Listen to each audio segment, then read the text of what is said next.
ಪದ್ಮಪುರಾಣ ಓದಿದೆವು, ಒಂದಷ್ಟು ಕನ್ಫ್ಯೂಸ್ ಆಯಿತು ಅಂತ ಆಗಬಾರ್ದು. ಮತ್ತೇನು, ಇಡೀ ಪುರಾಣದ ಸಾರ ಏನು ಕೇಳಿದರೆ ಈ ಅಧ್ಯಾಯಾದಿಗಳು. ಇದರಲ್ಲಿ ಏನು ಹೇಳ್ತಾರೆ? ನಾಸ್ತಿ ವಿಷ್ಣು ಪರಂ ಸತ್ಯಂ. ಪರ ಯಾವುದು, ಸತ್ಯ ಯಾವುದು ಕೇಳಿದರೆ ವಿಷ್ಣುವೇ ಉತ್ತಮನಾದವ. ಹಾಗಾಗಿ ನಾಸ್ತಿ ವಿಷ್ಣು ಪರೋ ಜಪ, ವಿಷ್ಣುವಿನ ಜಪಕ್ಕಿಂತ ಮಿಗಿಲಾದ ಇನ್ನೊಂದು ಜಪ ಇಲ್ಲ. ನಾಸ್ತಿ ವಿಷ್ಣು ಪರಂ ಧ್ಯಾನಂ. ಧ್ಯಾನ ಮಾಡ್ತೀರಿ, ಕಣ್ಣು ಮುಚ್ಚಿದ್ದು, ಧ್ಯಾನ ಮಾಡಿದ್ದೇ ಮಾಡಿದ್ದು. ಯಾರು ಕೇಳಿದರೆ ಕನ್ಫ್ಯೂಸ್ ಅಲ್ಲ. ಯಾರು ಅಂತ ಕೇಳಿದರೆ ಸ್ಪಷ್ಟವಾಗಿ ಹೇಳಿದರು, ವಿಷ್ಣುವನ್ನೇ ಧ್ಯಾನ ಮಾಡಿ. ನಾಸ್ತಿ ವಿಷ್ಣು ಪರಾಗತಿ. ಹಾಗಾಗಿ ಪಡೆಯುವಂಥ ಮೋಕ್ಷ ಗುಣ ವೈಕುಂಠ ಪದವನ್ನು ಪಡಿತೀರಿ. ಕೊಟ್ಟವನು ಯಾರು ಕೇಳಿದರೆ ಮಹಾವಿಷ್ಣು. ನಾಸ್ತಿ ವಿಷ್ಣು ಪರಂಧಾಮ, ನಾಸ್ತಿ ವಿಷ್ಣು ಪರಂತಪಃ, ನಾಸ್ತಿ ವಿಷ್ಣು ಪರೋಧರ್ಮೋ, ನಾಸ್ತಿ ಮಂತ್ರೋಕ್ಯವಷ್ಣಮಃ. ಇದಕ್ಕಿಂತ ಮಿಗಿಲಾದಂಥ ಮಂತ್ರಗಳಿಲ್ಲ, ಇದಕ್ಕಿಂತ ಮಿಗಿಲಾದಂಥ ಧರ್ಮ ಇಲ್ಲ ಹೇಳಿದರು. ಮತ್ತು ಕೊನೆಗೆ ಹೇಳಿದರು, ಕಿಂತಸ್ಯ ಬಹುಭಿರ್ಮಂತ್ರೈ ಶಾಸ್ತ್ರೈ ಕಿಂ ಬಹುವಿಸ್ತರೈ ವಾಜಪೇಯ ಸಹಸ್ರೈರ್ವ ಭಕ್ತಿ ಯಸ್ಯ ಜನಾರ್ದನೆ. ಅಲ್ಲ, 25 ಮಂತ್ರ ಉಂಟು ಮಾರ್ರೆ, ಯಾವುದು ಜಪ ಮಾಡೋದು ಯಾವುದು ಬಿಡುದು ಅಂತ ಗೊತ್ತಾಗೋದಿಲ್ಲ ಹೇಳ್ತೇವೆ. 25 ಉಪದೇಶ, ಅದು ಮಾಡಿದ ಕೂಡಲೇ ಅದು ಬೇಕು ಅಂತ ಕಾಣ್ತದೆ, ಇದು ಮಾಡಿದ ಕೂಡಲೇ ಇದು ಬೇಕು ಅಂತ ಕಾಣ್ತದೆ.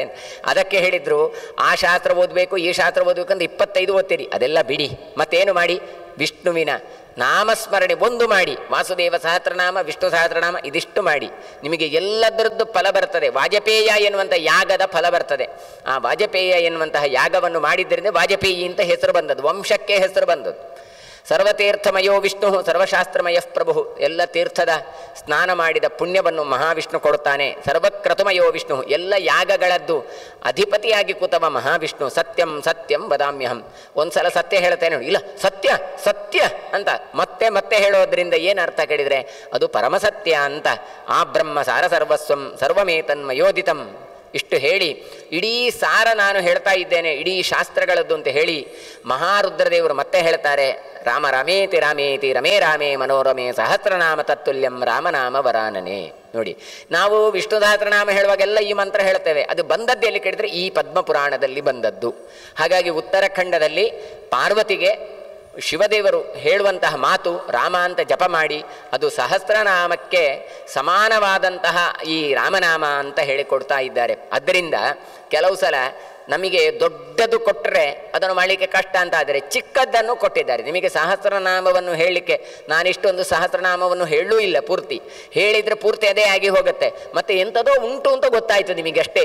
ಇನ್ನೂ ಏನು ಮಾಡಬೇಕು ಕೇಳಿದರೆ ಆ ಗ್ರಂಥವನ್ನು ತೆಗೆದು ವಾಸುದೇವ ಸಹಸ್ರನಾಮ ಅಂತ ಮಾರ್ಕೆಟ್ಗಳಲ್ಲಿ ಈಗ ಸಿಗ್ತದೆ ಇಲ್ಲ, ಅದನ್ನು ತೆಗೆದುಕೊಂಡು ಅನುಷ್ಠಾನ ಮಾಡಬೇಕು. ಅಷ್ಟೆಲ್ಲ ಹೊತ್ತಿಲ್ಲ ಕೇಳಿದರೆ ವಿಷ್ಣು ಸಹಸ್ರನಾಮ ಹೇಳೋದಾ, ಸಹಸ್ರನಾಮ ಹೇಳೋದಾ, ಕೃಷ್ಣಾಷ್ಟೋತ್ತರ ಹೇಳೋದಾ ಅಂತೆಲ್ಲ ಮಾಡಿದರೆ ರಾಮ ರಾಮ ರಾಮ ಹೇಳಿ ಅಂತ ಕೊಟ್ಟರು, ಸುಲಭದಲ್ಲಿ ಕೊಟ್ಟರು. ಸಹಸ್ರನಾಮಕ್ಕೆ ಸಮಾನವಾದಂತಹ ಪುಣ್ಯ ಎನ್ನುವಂಥದ್ದನ್ನು ಅದನ್ನು ಇಲ್ಲಿ ಕೊಡ್ತಾ ಇದ್ದಾರೆ. ಹಾಗಾಗಿ ಅಂತಹ ವಿಷ್ಣು ಸಹಸ್ರನಾಮವನ್ನು ಹೇಳಲಿಕ್ಕೂ ಕಷ್ಟ ಅಥವಾ ಹೇಳಲಿಕ್ಕೆ ಪುರ್ಸೋತಿಲ್ಲ ಅಂತಾದರೆ ರಾಮ ಅಂತ ಜಪ ಮಾಡಿ ಅಂತ ಎಷ್ಟು ಚಂದದಲ್ಲಿ ರುದ್ರದೇವರು ಪಾರ್ವತಿಗೆ ಹೇಳಿದ್ದಾರೆ ಅಂತ ಕೊಡ್ತಾ ಇದ್ದಾರೆ. ತತಃ ಸಾಕ್ಷಾತ್ ಜಗನ್ನಾಥ. ಇಲ್ಲಿ ರುದ್ರದೇವರ ಹತ್ರ ಪಾರ್ವತಿ ಕೇಳುವಂಥ ಕೆಲವೆಲ್ಲ ಮಾತುಗಳು ಇದ್ದಾವೆ. ಯಾಕೆ ಹೀಗೆಲ್ಲ ಮಾಡಿದ್ದಿ ಅಂತ ಕೇಳಿದರೆ, ಏಷ ಮೋಹಂ ಸೃಜಾಮ್ಯಾಶು ಯೋಜನಾನ್ ಮೋಹಯಿಷ್ಯತಿ ತ್ವಂಚ ರುದ್ರ ಮಹಾಬಾಹೋ ಮೋಹಶಾಸ್ತ್ರಾಣಿ ಕಾರಯ ಅಂತ. ಇದು ಪ್ರಸಿದ್ಧವಾಗಿರುವಂಥದ್ದು ಶಾಸ್ತ್ರಗಳಲ್ಲಿ ಎಲ್ಲ, ಅದನ್ನು ಇಲ್ಲಿ ಕೊಡ್ತಾ ಇದ್ದಾರೆ. ಮೋಹಶಾಸ್ತ್ರವನ್ನು ಮಾಡಲಿಕ್ಕೆ ನನಗೇ ಮಹಾವಿಷ್ಣುವೇ ಆಜ್ಞೆ ಕೊಟ್ಟದ್ದು ಅಂತ. ಹಾಗಾಗಿ ರುದ್ರದೇವರು ಹೇಳ್ತಾರೆ, ನಾನು ಕೆಲವೆಲ್ಲ ಗ್ರಂಥಗಳನ್ನು ಬರೆದಿದ್ದೇನೆ, ಪಾಶುಪತಾದಿ ಗ್ರಂಥಗಳನ್ನೆಲ್ಲ ಬರೆದಿದ್ದೇನೆ, ಅದನ್ನೆಲ್ಲ ನೋಡಿಕೊಂಡು ನೀವು ಅನುಷ್ಠಾನ ಮಾಡಬೇಡಿ ಅಂತ ಹೇಳ್ತಾ ಇದ್ದಾರೆ. ಯಾಕೆ ಮಾಡಿದ್ದು ಕೇಳಿದರೆ ಅದು ಮಹಾವಿಷ್ಣುವಿನ ಆಜ್ಞೆ. ಅಥತ್ಯಾನಿ ವಿತಥ್ಯಾನಿ ದರ್ಶಯಸ್ವ ಮಹಾಭುಜ ಪ್ರಕಾಶಂಕುರು ಚಾತ್ಮಾನ್ ಮಾಂ ಪ್ರಕಾಶಂಚ ಮಾಂಕುರು, ಅಪ್ರಕಾಶಂಚ ಮಾಂಕುರು ಅಂತ ಮಹಾವಿಷ್ಣು ಹೇಳಿದ್ದು. ಏನು ಅಥತ್ಯಾನಿ ವಿತಥ್ಯಾನಿ. ಹಾಗಾಗಿ ಒಬ್ಬರು ಹೇಳಿದ ಕೂಡಲೇ ಸರಿ ಅಂತ ತಿಳ್ಕೊಳ್ಳೋದಲ್ಲ, ಅವರು ಯಾಕೆ ಹೇಳಿದರು, ಏನು ಹೇಳಿದರು, ಯಾರಿಗೆ ಹೇಳಿದರು ಎನ್ನುವುದೆಲ್ಲವೂ ಕಾರಣ ಆಗಿ ಬಿಡ್ತದೆ. ಇಲ್ಲಿ ವಿಷ್ಣುವಿನ ಆಜ್ಞೆ ಇರೋದರಿಂದ ನಾನು ಶಾಸ್ತ್ರವನ್ನು ಗೋಪನೆ ಮಾಡಿ ಬೇರೆ ಕಡೆ ಇಲ್ಲ. ಏನು ಮಾಡಿದ್ದೇನೆ ಕೇಳಿದರೆ ನಾನೇ ದೊಡ್ಡದು ಅಂತ ಹೇಳ್ತಾ ಬಂದಿದ್ದೇನೆ. ನಿಜವಾಗಿ ನಾನು ದೊಡ್ಡವನಲ್ಲ. ಮತ್ತೆ ಯಾರು ದೊಡ್ಡವ ಕೇಳಿದರೆ ಭಗವಂತ ಮಹಾವಿಷ್ಣುವೇ ದೊಡ್ಡದು. ತಸ್ಮಾನ್ಮಯ ಕೃತಾತ್ ಸ್ಪರ್ಧಾ. ಹಾಗಾಗಿ ನಾನು ಸ್ಪರ್ಧೆ ಮಾಡಿದ್ದೇನೆ. ಎಲ್ಲಿ ಎಲ್ಲ ವಿಷ್ಣು ದೊಡ್ಡದು ಅಂತ ಹೇಳ್ತಾನ ಅಲ್ಲೆಲ್ಲ ರುದ್ರ ದೊಡ್ಡದು ಅಂತ ನಾನು ಹೇಳ್ತಾ ಬಂದ ಹಾಗೆ ಮಾಡಿದ್ದು ಅವನ ಆಜ್ಞೆ ಇದ್ದದ್ರಿಂದ ಅಂತ. ಇದು ಒಳ್ಳೆಯ ತತ್ವ. ಇದು ಪದ್ಮಪುರಾಣದಲ್ಲಿ ಬಂದದ್ದು. ಇವತ್ತು ಎಷ್ಟೋ ಗ್ರಂಥಗಳನ್ನು ಪುರಾಣಗಳನ್ನು ಹೀಗೆ ಇದ್ದ ವಾಕ್ಯಗಳನ್ನೆಲ್ಲ ಕರ್ತನೆ ಮಾಡಿ ಅದರ ತೆಗೆದು ಬಿಸಾಡಿದ್ದಾರೆ. ಆದರೆ ಈ ವಾಕ್ಯ ಇವತ್ತೂ ಕೂಡ ಪದ್ಮಪುರಾಣದಲ್ಲಿ ದೊರಕುತ್ತಾ ಉಂಟು. ಇದು ಇದ್ದದ್ರಿಂದ ಏನು ನಿಶ್ಚಯ ಆಗತ್ತೆ ಕೇಳಿದರೆ ದೇವರು ಒಬ್ಬನೇ. 2 ಜನವೋ 3 ಜನವೋ 10 ಜನವೋ ದೇವರು ಅಂತ ಹೇಳಿದರೆ ಅಲ್ಲ, ಮತ್ತೆ ಅವರೆಲ್ಲ ದೇವತೆಗಳು. ಹಾಗಾದರೆ ರುದ್ರದೇವರು ಅಲ್ಲಲ್ಲಿ ಬೇರೆ ಬೇರೆ ವಿರುದ್ಧವಾದಂಥದ್ದು ಶಾಸ್ತ್ರ ವಿರುದ್ಧವಾದ ಮಾತುಗಳನ್ನು ಹೇಳ್ತಾರೆ ಅಂತ ಕೇಳಿದರೆ ಅದಕ್ಕೆ ಕಾರಣ ಏನು ಅಂತ ತಾವು ರುದ್ರದೇವರು ಹೇಳುವ ಮಾತುಗಳನ್ನು ಕೊಟ್ಟಿದ್ದಾರೆ. ಏನಾಹಂ ನಾಧಿಕಃ ತಸ್ಮಾತ್ ಅಭವಂ ನಗನಂದಿನಿ ಅಂತ. ಅದಕ್ಕೋಸ್ಕರ ಪಾರ್ವತಿ ಹತ್ರ ಈ ಮಾತನ್ನು ಹೇಳ್ತಾ ಇದ್ದಾರೆ.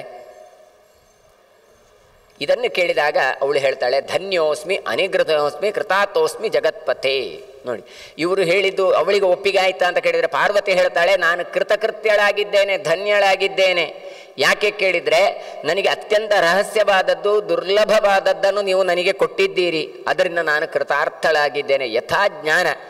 ರುದ್ರದೇವರು ಮನೋಭಿಮಾನಿಗಳು, ಹಾಗಾಗಿ ವಾಗಾಭಿಮಾನಿಯಾದಂಥ ಪಾರ್ವತಿಗೆ ಒಳ್ಳೆಯ ತತ್ವವನ್ನು ಕೊಟ್ಟಿದ್ದಾರೆ. ಇದರಲ್ಲಿ ಮತ್ತೆ ಯಾವ ಕೂಡ ಮೋಸ ಇಲ್ಲ ಅಂತ ತೋರಿಸಿಕೊಡ್ತಾ ಇದ್ದಾರೆ. ಅದಕ್ಕೋಸ್ಕರ ಮತ್ತೆ ಮಧ್ಯದಲ್ಲಿ ಹೇಳುವನು, ನೀನು ಹಾಗೆ ಯಾಕೆ ಮಾಡಿದ್ದಿ, ಹೀಗೆ ಮಾಡಿದ್ದಿ ಅಂತೆಲ್ಲ ಕೊಡ್ತಾರೆ. ಕೊನೆಗೆ ಹೇಳ್ತಾರೆ, ಬ್ರಾಹ್ಮಣೋವ ಕ್ಷತ್ರಿಯೋವ ವೈಶ್ಯೋವ ಗಿರಿಕನ್ಯಕೆ ಶೂದ್ರಾವಾಸ ವಿಶೇಷೇಣ ಪಠಂತ್ಯನುದಿನಂ ಯದಿ ಧನಧಾನ್ಯ ಸಮಾಯುಕ್ತ ಯಾಂತಿ ವಿಷ್ಣೋ ಪರಂಪದಂ. ಇದನ್ನು ಕೇಳಿದರೆ ನಮಗೇನು ಫಲಪ್ಪ, ಹೇಳಿದರೆ ನಮಗೇನು ಫಲಪ್ಪ? ದಿನ ಓದಿದರೆ ಏನು ಕೇಳಿದರೆ ಧನಧಾನ್ಯ ಸಮಾಯುಕ್ತಾ. ನಾವು ಇವತ್ತು ಎಷ್ಟು ಕಷ್ಟಪಡೋದು ಅದಕ್ಕೋಸ್ಕರ. ಒಂದು ಹಣ ಬೇಕು ಅಂತ, ಇನ್ನೊಂದು ಹಣ ಇದ್ದರೆ ಸಾಲದು, ಊಟ ಮಾಡಲಿಕ್ಕೆ ಧಾನ್ಯಗಳು ಬೇಕು. ಹಾಗಾದರೆ ಧನಧಾನ್ಯ ಸಮಾಯುಕ್ತನಾಗಿ ಮುಂದೆ ತಾನು ವಿಷ್ಣುವಿನ ಪರಮಪದವಾದಂಥ ಮೋಕ್ಷವನ್ನು ತಾನು ಪಡಿತಾನೆ. ಹೌದಾ, ಅದು ಬ್ರಾಹ್ಮಣರಿಗೆ ಮಾತ್ರ ಸೀಮಿತ ಅಲ್ಲಪ್ಪ. ಬ್ರಾಹ್ಮಣೋವ ಕ್ಷತ್ರಿಯವ ವೈಶ್ಯವ ಗಿರಿಕನ್ಯಕೆ ಅಂತ ಹೇಳಿ, ಗಿರಿಕನ್ಯಕೆ ಅಂದರೆ ಪಾರ್ವತಿಯನ್ನು ಕುರಿತು ಹೇಳ್ತಾರೆ. ಶೂದ್ರೋವ ಅಥ ವಿಶೇಷೇಣ, ಯಾರೇ ಇರಲಿ ಈ ಸಹಸ್ರನಾಮ ಶ್ರವಣವನ್ನು ಮಾಡಿದರೆ ಸಾಕು, ಅವರಿಗೆ ಈ ಫಲ ಎಲ್ಲ ದೊರಕುತ್ತದೆ ಅಂತ ಹೇಳ್ತಾರೆ. ಇವತ್ತು ನೋಡಿ, ಶ್ರುತಂ ಹರತಿ ಪಾಪಾನಿ ತಥಾರೋಗ್ಯಂ ಪ್ರಯಚ್ಛತಿ ಅಂತ. ಎಷ್ಟೋ ಮಂತ್ರಗಳನ್ನು ಎಲ್ಲರೂ ಕೂಡ ಓದಬೇಕಾಗಿಲ್ಲ. ಮತ್ತೇನು ಕೇಳಿದರೆ ಕೇಳಿದರೆ ಸಾಕು, ಅದಕ್ಕೆ ಫಲ ಉಂಟು ಅಂತ ಕೊಡ್ತಾರೆ. ಮಾರ್ಕಂಡೇಯ ಪುರಾಣದಲ್ಲಿ ಬರ್ತದೆ, ಶ್ರುತಂ ಹರತಿ ಪಾಪಾನಿ, ಕಥೆ ಕೇಳಿದರೆ ಸಾಕು ಪಾಪಗಳು ಪರಿಹಾರ ಆಗತ್ತೆ, ಮತ್ತು ಆರೋಗ್ಯ ವೃದ್ಧಿ ಆಗತ್ತೆ ಅಂತ. ಅದಕ್ಕೋಸ್ಕರ ಇದಿಷ್ಟನ್ನು ಹೇಳಿ ಮತ್ತೆ ಜಗತ್ತಿನಲ್ಲಿ ಪ್ರಸಿದ್ಧವಾದಂಥದ್ದು ಏನು, ರಾಮರಕ್ಷಾ ಅಂತ ಸ್ತೋತ್ರ. ಈ ರಾಮರಕ್ಷಾ ಸ್ತೋತ್ರ ಬಂದದ್ದು ಕೂಡ ಇಲ್ಲಿಯೇ. ಮಹಾರುದ್ರದೇವರೇ ಪಾರ್ವತಿಗೆ ಹೇಳುವಂಥದ್ದು. ಇದು ಯಾಕೆ ರುದ್ರದೇವರೇ ಹೇಳ್ತಾರೆ ಕೇಳಿದರೆ, ವೈಷ್ಣವಾನಾಂ ಯಥಾಶಂ, ತಾನು ವೈಷ್ಣವ ಅಂತ ತಾನು ತೋರಿಸಿಕೊಡ್ತಾ ಇದ್ದಾರೆ. ಅವರು ಹೇಳ್ತಾರೆ, ರಾಮರಕ್ಷವನ್ನು ಸ್ತೋತ್ರ ಮಾಡಿ, ಇದನ್ನು ಮಾಡಿದೆ ನಿಮಗೆ ರಕ್ಷೆ ಇದಕ್ಕಿಂತ ದೊಡ್ಡದಿಲ್ಲ ಅಂತ. ವೇದ ಮಂತ್ರ ಹೇಳ್ತದೆ, ಬ್ರಹ್ಮ ಮಮಾಂತಾರಂ. ನೀವು ಕವಚ ಅಂತ ಅದು ಇದು ಎಲ್ಲ ಹಾಕ್ಕೊಳ್ಬಹುದು, ವ್ಯಾಕ್ಸಿನೇಷನ್ ಮಾಡಿಸಿಕೊಳ್ಬಹುದು, ಏನು ಬೇಕಾದರೂ ಮಾಡಿ. ನಿಜವಾಗಿ ರಕ್ಷಣೆ ಯಾವುದು ಕೇಳಿದರೆ ರಾಮನಾಮ. ನೋಡಿ, ಯಾರು ಭಗವಂತನ ನಾಮಸ್ಮರಣೆ ಮಾಡ್ತಾರೋ ಇದಕ್ಕಿಂತ ದೊಡ್ಡ ರಕ್ಷಾ ಕವಚ ಇಲ್ಲ. ಹಾಗಾಗಿ ಅಂತ ರಕ್ಷಾ ಕವಚವನ್ನು ಸ್ತೋತ್ರವನ್ನು ಹೇಳ್ತಾರೆ. ಅತಸಿ ಪುಷ್ಪಸಂಕಾಶಂ ಪೀತವಾಸ ಸಮುಚ್ಚದಂ ಧ್ಯಾತ್ರಿಯೋ ಪುಂಡರೀಕಾಕ್ಷಂ ಶ್ರೀರಾಮಂ ವಿಷ್ಣುಮವ್ಯಯಂ. ತಾನು ಅತಸಿ ಪುಷ್ಪದ ಅಗಸೆ ಪುಷ್ಪದ ಹಾಗೆ ಬಣ್ಣವುಳ್ಳವನು, ಹಳದಿ ಬಟ್ಟೆಯನ್ನು ಧಾರಣೆ ಮಾಡಿದವ, ನಿನ್ನನ್ನು ದಾನ ಮಾಡಿತು ಕೇಳಿದರೆ ನಮ್ಮೆಲ್ಲ ಪಾಪಗಳು ಪರಿಹಾರ ಆಗತ್ತೆ. ನೀನು ರಾಮನಾಗಿದ್ದವ, ಅವ್ಯಯನಾದವ, ನೀನು ಕ್ಷಯ ಇಲ್ಲದವನಾದದ್ದರಿಂದ ನಿನ್ನ ನಾಮಸ್ಮರಣೆ ಮಾಡಿದರೆ ನಮಗೂ ಕೂಡ ಆ ಪುಣ್ಯ ಎನ್ನುವಂಥದ್ದು ಎಂದೂ ಹೋಗೋದೇ ಇಲ್ಲ. ಪಾಪಗಳು ಎಲ್ಲ ಕಾಳಿಯಾಗತ್ತೆ. ಪಾತುರ್ಮೇ ಹೃದಯಂ ರಾಮ ಶ್ರೀಕಂಠ ಕಂಠಮೇವಚ. ಈ ರಕ್ಷೆಯನ್ನು ಹೇಗೆ ಮಾಡೋದು ಅಂತ ಕೇಳಿದರೆ, ಕವಚಗಳನ್ನು ಒಂದೊಂದು ಪಾರ್ಟಿನಲ್ಲಿ ಒಂದೊಂದು ದೇವತೆಗಳಿದ್ದಾರೆ ಅಂತ ಚಿಂತನೆ ಮಾಡಬೇಕು. ಹೃದಯದಲ್ಲಿ ತಾನು ರಾಮನಾಗಿದ್ದಾನೆ, ಶ್ರೀಕಂಠನಾಗಿ ನೋಡಿ, ಶ್ರೀಕಂಠ ಕಂಠಮೇವಚ ಅಂತ ಉಂಟು. ನಮಗೆ ಶ್ರೀಕಂಠ ವಿಷಕಂಠ ಅಂತ ನೆನಪಾಗುತ್ತೆ, ಯಾರು ರುದ್ರದೇವರು ಮಾತ್ರ ನೆನಪಾದದ್ದು. ನಿಜವಾಗಿ ಶ್ರೀಕಂಠ ಅಂತೇಳಿ ರುದ್ರದೇವರೇ ಹೇಳ್ತಾ ಇದ್ದಾರೆ. ಯಾರದ್ದು ಹೆಸರು ಇದು? ವಿಷ್ಣುವಿನದ್ದು ಹೆಸರು. ಹಾಗಾಗಿ ಎಲ್ಲ ಹೆಸರು ಕೂಡ ವಿಷ್ಣುವಿನ ಹೆಸರೇ ಹೇಳ್ತಾ ಇದ್ದಾರೆ. ಅವನು ಕಂಠದಲ್ಲಿ ಇದ್ದಾನೆ ಅಂತ ಆಲೋಚನೆ ಮಾಡಿದರೆ ಕಂಠವನ್ನು ರಕ್ಷಣೆ. ನಾಭಿಂಪಾತು ಮುಖತ್ರಾತ, ಮುಖತ್ರಾತನಾಗಿ ನಮ್ಮ ನಾಭಿಯಲ್ಲಿ ಕೂತಿದ್ದಾನೆ. ಕಟಿಮ್ಮೆ ವಿಶ್ವರಕ್ಷಕನಾಗಿ ತಾನು ಸೊಡೆಯಲ್ಲಿ ಕೂತಿದ್ದ, ಇದು ಸೊಂಟದಲ್ಲಿ ಕೂತು ರಕ್ಷಣೆ ಮಾಡು. ಕರೌಪಾತು ದಾಶರಥಿ, ರಾಮನಾಗಿ ನಮ್ಮ ಕೈಯನ್ನು ನೀನು ರಕ್ಷಣೆ ಮಾಡು. ವಿಶ್ವರೂಪನಾಗಿ ಕಾಲಲ್ಲಿ ರಕ್ಷಣೆ ಮಾಡು ಅಂತ ಹೀಗೆ ಒಂದೊಂದು ಅವಯವಗಳನ್ನು ಹೇಳುತ್ತಾ ಆ ದೇವತೆಗಳನ್ನು ಅಲ್ಲಲ್ಲಿ ನ್ಯಾಸ ದೇವತೆಗಳು ಇದ್ದಾರೆ ಅಂತ ಚಿಂತನೆ ಮಾಡ್ತಾರೆ. ಹೀಗೆ ರಾಮರಕ್ಷ ಎನ್ನುವಂಥ ಸ್ತೋತ್ರಗಳನ್ನು ಕೊಟ್ಟಿದ್ದಾರೆ ಇಲ್ಲಿ. ಪೂಜನಂ ಪ್ರಥಮ ತಸ್ಯ ಕೃತಂಯೇನ ನರೇಣತು. ಇದನ್ನೆಲ್ಲ ಹೇಳಿ ಮತ್ತೆ ಹೇಳ್ತಾರೆ, ಏನು ಕೇಳಿದರೆ, ಏ ಪಠಂತಿ ನರಾಶ್ರೇಷ್ಠ ತೇ ಯಾಂತಿ ಪದಮವ್ಯಯಂ. ಇದನ್ನು ಯಾರು ಓದ್ತಾರ ಅವರು ಮೋಕ್ಷಕ್ಕೆ ಹೋಗ್ತಾರೆ. ಏಕಕಾಲಂ ದ್ವಿಕಾಲಂ ವಾ ತ್ರಿಕಾಲಂ ವಾ ಅಥ ಯಃ ಪಠೇತ್. ಒಂದು ಕಾಲ, ಎರಡು ಕಾಲ, ಮೂರು ಕಾಲ ಆದರೂ ಇದನ್ನು ಜಪ ಮಾಡಿ. ಧನ ಆಯುಹು ವರ್ಧತೆ ಯಾವದಿಂದ್ರಶ್ಚತುರ್ದಶ ಅಂತ ಹೇಳಿ ನಿಮಗೆ ಮನ್ವಂತರದ ಕಾಲದವರೆಗೆ ಧನ ಆಯುಷ್ಯ ಎನ್ನುವಂಥದ್ದು ಬರ್ತದೆ. ಆಮೇಲೆ ಹೇಳ್ತಾರೆ, ಲಿಖಿತ್ವ ಪುಸ್ತಕ ಏನ ಸ್ಥಾಪಿತ ದೇವಸದ್ಮನಿ ಪೂಜಿತ ಸ್ವಾಪದಾ ದೇವಿ ಪುತ್ರಪೌತ್ರಾರ್ಥದಾಯಕಂ.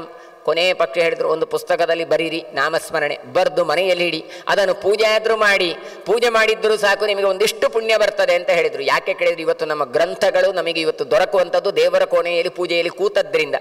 ಇಲ್ಲದಿದ್ದರೆ ಇವತ್ತು ಎಷ್ಟೋ ಗ್ರಂಥಗಳು ನಮಗೆ ಸಿಗ್ತಾ ಇರಲಿಲ್ಲ. ಹಾಗಾದರೆ ಗ್ರಂಥದ ರಕ್ಷಣೆಗೆ ಇದೂ ಒಂದು ವಿಧಾನ. ಪುಸ್ತಕದಲ್ಲೇ ಭಗವಂತ ಇದ್ದಾನೆ ಅಂತ ಚಿಂತನೆ ಮಾಡಿ ಬರೆದು ಅಲ್ಲಿ ನೀವು ಪೂಜೆ ಮಾಡಿದ್ರೂ ಸಾಕು. ಪೂಜಿತಾ ಸ್ವಾಪದಾದೇವಿ ಪುತ್ರ ಪೌತ್ರಾರ್ಥದಾಯಕಂ. ಪಾರ್ವತಿ ನಮಗೆ ಪುತ್ರ ಪೌತ್ರಾದಿಗಳನ್ನು ತಂದು ಕೊಡ್ತದೆ. ಪೂಜನಂ ಪ್ರಥಮಂ ತಸ್ಯ ಕೃತಂ ಯೇನ ನರೇಣತು ಸಂಪೂರ್ಣ ಪೂಜಿತೋ ವಿಷ್ಣುರ್ ಭವೇತ್ ಪೂಜ್ಯಾಚ ವಾರ್ಷಿಕಿ. ಯಾರು ಮೊದಲು ಈ ಪುಸ್ತಕವನ್ನು ಪೂಜೆ ಮಾಡ್ತಾನೋ ಆ ಪೂಜೆ ಮಾಡಿದವನನ್ನು ಪೂಜೆ ಮಾಡುವುದಂತ ಪುಣ್ಯ ಬರ್ತದೆ ಅಂತ ಹೇಳ್ತಾರೆ. ವಿಷ್ಣುವನ್ನು ಪೂಜೆ ಮಾಡಿದ ಹಾಗೆ ಆಯಿತು ಅಂತ. ಅಂದರೆ ಏನು, ಪುಸ್ತಕ ಬೇರೆ ವಿಷ್ಣು ಬೇರೆ ಅಂತ ತಿಳ್ಕೊಳ್ಬೇಡಿ. ಪುಸ್ತಕ ಪೂಜೆ ಮಾಡಿದರೆ ವಿಷ್ಣುವನ್ನು ಪೂಜೆ ಮಾಡಿದ ಹಾಗೆ ಆಗತ್ತೆ ಅಂತ ಹೇಳ್ತಾರೆ. ಮತ್ತು ವಾರ್ಷಿಕಿ, ಇಡೀ ವರ್ಷ ಭಗವಂತನನ್ನು ಪೂಜೆ ಮಾಡಿದ ಪುಣ್ಯ ನಿಮಗೆ ಇದರಲ್ಲಿ ಬರ್ತದೆ ಅಂತ. ಪರಂ ಸಹಸ್ರನಾಮಾಖ್ಯಂ ಯೇ ಪಠಂತಿ ಮನೀಷಿಣಃ ಸರ್ವಪಾಪ ವಿನಿರ್ಮುಕ್ತ ತೇಯಾಂತಿ ಪರಿಸನ್ನಧೌ. ಕೊನೆಗೆ ಎಲ್ಲ ಪಾರಣೆ ಮಾಡಿದರೆ ಕೊನೆಗೆ ನೀವು ಹೋದ ನಂತರ ಮತ್ತೆ ಮೋಕ್ಷವನ್ನು ನೀವು ಪಡೆಯುತ್ತೀರಿ ಅಂತ. ಆಮೇಲೆ ಕಾಲವನ್ನು ಕೊಡಿದ್ರೆ ಅರುಣೋದಯ ಕಾಲೇತು ಯೇ ಪಠಂತಿ ಜಪಂತಿ ಆಯುರ್ಬಲಂ ಚ ದೇಶಂ ಶ್ರೀವರ್ಧತೆ ಚ ದಿನೇ ದಿನೇ. ಎಷ್ಟೊತ್ತಿಗೆ ಪಾರಾಯಣ ಮಾಡಿದರೆ ಒಳ್ಳೆಯದಪ್ಪ ಈ ಸಹಸ್ರನಾಮಗಳನ್ನು ಅಥವಾ ರಾಮರಕ್ಷಾ ಸ್ತೋತ್ರ, ವಾಸುದೇವ ಸಹಸ್ರನಾಮ ಎಲ್ಲ ಕೇಳಿದರೆ. ಅದಕ್ಕೋಸ್ಕರ ಹೇಳ್ತಾರೆ ಅರುಣೋದಯ ಕಾಲದಲ್ಲಿ ಮಾಡಿದರೆ ನಿಮಗೆ ಆಯುಷ್ಯ ಬಲ ಇದೆಲ್ಲ ಆಗುತ್ತೆ, ವೃದ್ಧಿ ಆಗ್ತಾ ಹೋಗ್ತದೆ. ಅಲ್ಲ ನನಗೆ ಪುರುಸೋತಾಗೋದು ಆಫೀಸ್ ಬಿಡುವಾಗಲೇ ರಾತ್ರಿ ಆಗ್ತದೆ ಸ್ವಾಮಿ, ಏನು ಮಾಡೋದು ಹೇಳಿದರೆ, ರಾತ್ರವು ಜಾಗರಣೆ ಪ್ರಾಪ್ತೆ ಕಲವು ಭಾಗವತೆ ನರಃ ಪಠನ್ ಮುಕ್ತಿ ಮಾಪ್ನೋತಿ ಯಾವದಿಂದ್ರಾಶ್ಚತುರ್ದಶಿ. ಅಲ್ಲ ರಾತ್ರಿ ಬೇಕಾದರೆ ಮಾಡಿ, ಜಾಗರಣೆ ಬೇಕಾದರೆ ಮಾಡಿ. ಕೆಲವರದೆಲ್ಲ ಹಾಗೆ ಆಫೀಸ್ ಬಿಟ್ಟು ಬರುವಾಗಲೇ 11 ಗಂಟೆ ಆಗುತ್ತೆ ಅಂತ. ಆದರೂ ಈ ನಾಮಸ್ಮರಣೆಗಳೆಲ್ಲ ಮಾಡಿತು ಕೇಳಿದರೆ ನೀವು ಈ ಪಠಣೆಯಿಂದಾಗಿ ಮೋಕ್ಷವನ್ನು ಪಡಿತೀರಿ ಅಂತ ಹೇಳ್ತಾರೆ. ಏಕೈಕೇನತು ನಾಮ್ನಾ ವೈ ಹರವು ತುಳಸಿಕಾರ್ಪಣಾತ್ ಪೂಜಾಚಾಸ ಇವ ವಿಜ್ಞೇಯ ಕೋಟಿ ಯಜ್ಞ ಫಲಾಧಿಕ. ಕೋಟಿ ಯಾಗ ಮಾಡಿದ್ದಕ್ಕಿಂತಲೂ ಮಿಗಿಲಾಗಿ ಒಂದು ತುಳಸಿ ದಳವನ್ನು ಹಿಡ್ಕೊಂಡು ಈ ಸಹಸ್ರನಾಮದಿಂದ ಅರ್ಚನೆ ಮಾಡಿದರೆ ನಿಮಗೆ ಸಿಗ್ತದೆ.